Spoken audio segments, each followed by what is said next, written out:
안녕하세요. 뮤직서커스 송금희 강사입니다. 오늘로 경기까지 실기시험이 모두 마무리가 되었습니다. 그동안 열심히 연습하시고 노력하신 선생님들 박수 갈채를 보내드립니다. 이번에 서울에서 자진사랑과 새타령, 화초장 타령이 출제가 되었습니다. 뮤직서커스 모의고사에서 출제됐던 곡들이 꽤 많이 적중했습니다.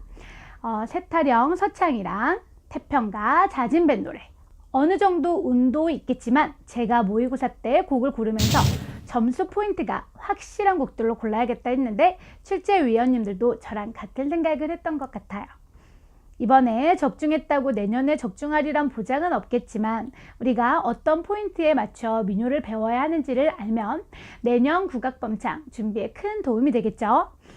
기출문제는 그 곡을 배웠다고 끝난 게 아니라 그 곡이 왜 출제되었는지, 채점 포인트가 무엇인지까지 확실하게 이해해야 기출곡 학습에 의미가 있습니다.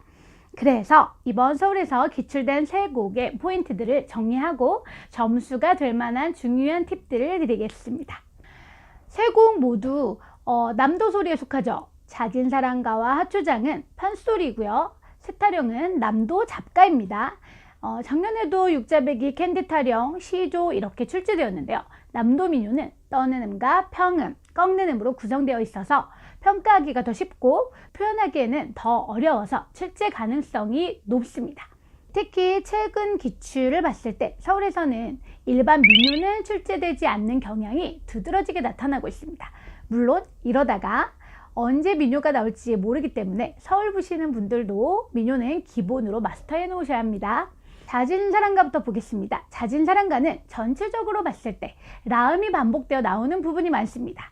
이럴 때 표현되어야 하는 것은 호흡을 넣어서 장단세를 살려주어야 합니다.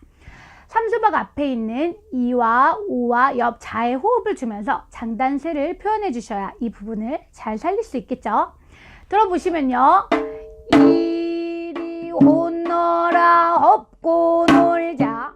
네, 이렇게 됩니다. 그리고 미음이 많이 나오죠. 깊이 떨어서 표현을 해주는 것이 좋은데요. 4분 음표는 통상적으로 4번을 떨어줍니다. 이렇게 떠는데 빨리 떨어야겠죠. 이리 혼너라 업고 놀자. 네, 이렇게 표현해 주시면 좋습니다. 그리고 이 소박의 리듬도 몇 군데 등장하고 있는데요. 사랑 사랑 사랑 내 사랑이야. 내 사랑이로다. 둥글둥글 수박 웃봉지 떼뜨리고 신랑 발라버리고 아장아장 걸어라 걷는 태를 보자 같은 경우가 이소박으로 볼 수 있습니다. 이런 부분은 이소박 장단으로 치셔서 살려주는 것이 좋겠죠. 그리고 6번째 마디 암매도 내 사랑아 반간진수로 먹으려느냐 마지막 암에도 내 사랑아 이 정도에서 맺어주면서 끝이 나면 전체적으로 깔끔하게 정리가 됩니다. 화초장 보실게요. 여기에서도 키포인트는 같은 음정이 계속 반복된다는 것입니다. 이런 음정들을 호흡과 장단세 없이 가면 동요가 되겠죠. 화초장만 불러보면 이렇게 부르셔야 됩니다. 화초장 화초장 화초장 네, 이렇게 부르셔야 되고요. 미음 떨어주는 것도 포인트가 되겠는데요. 앞에서 떠는 음은 설명을 했으니까 다음으로 넘어가 보겠습니다. 밑에 세 번째 줄에 가보면 점 4분 쉼표가 들어가면서 엇붙임새가 나옵니다. 이런 부분은 장단을 정확히 짚어주셔야지만 곡이 빨라지지 않고요. 노래 3소박을 잘 살릴 수 있습니다. 그리고 화초장의 또 하나의 포인트는 이동도로 읽었을 때 라솔의 음정이 흘러내리도록 표현이 되어 있습니다. 도랑을 건너뛰다 여기도 그렇고요. 방장 전장 아니다 여기도 그렇고요. 송장 구들장 아니다 이런 부분들은 반음이 아니라 온음으로 잘 표현해 주셔야 됩니다. 제가 수업해보면 송장 구들장 아니다 이렇게 부르시는 분들이 많았었는데요. 이런 부분들은 온음으로 잘 표현해 주세요. 그리고 이것과 대비되어 보이는 완전히 밑으로 흘러내리는 음들도 있습니다. 장화초 초장화 아이고 이건 무엇이냐 이런 부분들은 흘러내리도록 잘 불러주셔야 합니다. 마지막으로 말씀드릴 부분은 화초장은 내질러주면서 장단도 맺어주는 것이 하이라이트가 되겠는데요. 수업 시간에 내지르는 방법에 대해서 많이 설명드리고 연습을 했던 터라 다들 자신있게 잘해주셨다는 연락을 많이 받았습니다. 마지막 세타령 서창 해설해드리겠습니다. 세타령은 잦은 중중무리 장단으로 중중무리보다는 빠르게 가는 것이 특징입니다. 빨리 가려면 중중무리 장단을 다 치는 것보다는 덜어서 변형가락을 치면서 노래의 장단세들을 살려서 가는 것이 좋겠죠. 그리고 발음에 있어서도 너무 깊이 내는 것보다는 발음을 정확히 내되 앞에서 빨리빨리 바꿔내는 것이 좋습니다. 또 하나 보자면 기암은 층층과 이골물이 주르르르 마주 캉캉 마주 때려와 같이 정확한 음정을 표시하지 않은 부분들이 있는데요.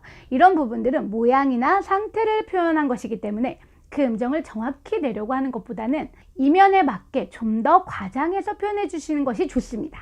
그리고 마지막에 이런 경치가 또 있나에서는 페르마타가 있습니다. 천천히 느려지면서 맺어주는 장단을 사용해서 마무리해 주시면 멋진 세타령이 완성이 되겠죠.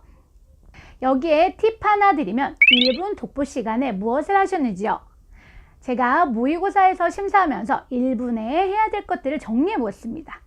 첫 번째로는 최저음과 최고음을 계산해서 적합한 음정을 잡아야 합니다. 너무 낮게 음정을 잡으면 대충 부르는 것 같고요. 너무 높게 잡으면 삑사리가 나거나 너무 힘들어 보여서 듣기 좋지 않습니다. 그러니 적합한 음정을 잘 생각해 주셔야 되는데 미리 자신의 본청을 알고 있어야 되겠죠. 두 번째로는 도돌이표와 같은 악상 기호를 확인하는 것입니다. 악보에 도돌이표나 세뉴와 같은 음악 기호들이 나오면 꼭 지키셔야 합니다. 그렇지 않으면 감점이 되니까 기호를 잘 확인해 주시기 바랍니다. 세 번째로는 사설 읽어보기인데요. 이것 또한 정말 중요합니다. 모의고사에서 사설 틀리시는 분들이 굉장히 많았습니다. 그러니 꼭 사설을 잘 확인하시기 바랍니다. 마지막으로 변형장단 들어갈 부분들을 잘 정리하시고요. 첫 내드름을 자신감 있게 하시면 되겠습니다. 다음 팁은 연주 외에 신경 써야 할 부분들이에요. 저랑 수업을 하셨던 분들은 아마 장구 조임줄 풀고 다시 조이는 거 이렇게 풀었다가 조여야 되는 거죠. 이런 부분들을 누차 강조를 해서 기억을 하실 건데요. 이번에도 경기와 대전에서 장구 조임줄을 조율하는 게 함정으로 나왔다고 합니다. 이번에 모의고사 진행할 때도 보니까 처음에 장구가 거꾸로 놓여져 있었는데도 전혀 확인하지 않으시고 그냥 진행하시더라고요. 꼭 장구가 바로 놓였는지, 조임줄은 잘 조여져 있는지, 내가 쳐야 할 재편의 각도는 잘 맞는지, 악보는 잘 보는 곳에 위치해져 있는지를 차분하게 확인하시고 시작하는 것이 중요합니다. 매번 연습할 때마다 내게 맞는 조임 정도와 각도 등을 익숙하게 만들어 놓으세요. 그래야지만 처음 보는 시험장 장구도 내 것인 것 마냥 익숙하게 칠 수 있을 것입니다.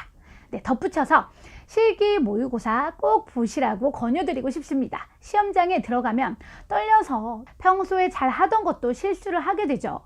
이건 혼자서 범창할 때는 잡을 수 없는 부분입니다. 모의고사를 자주 보시면서 내가 긴장하면 어떤 실수를 하는지 파악을 해야 됩니다. 그러니까 두려워하지 마시고 계속 보시기를 권유드립니다. 모의고사 때 실수한 건 실전에 가면 점수 포인트가 됩니다. 이상 서울지역 모의고사 민요 부분 해설의 뮤직 서커스 송금희 강사였습니다.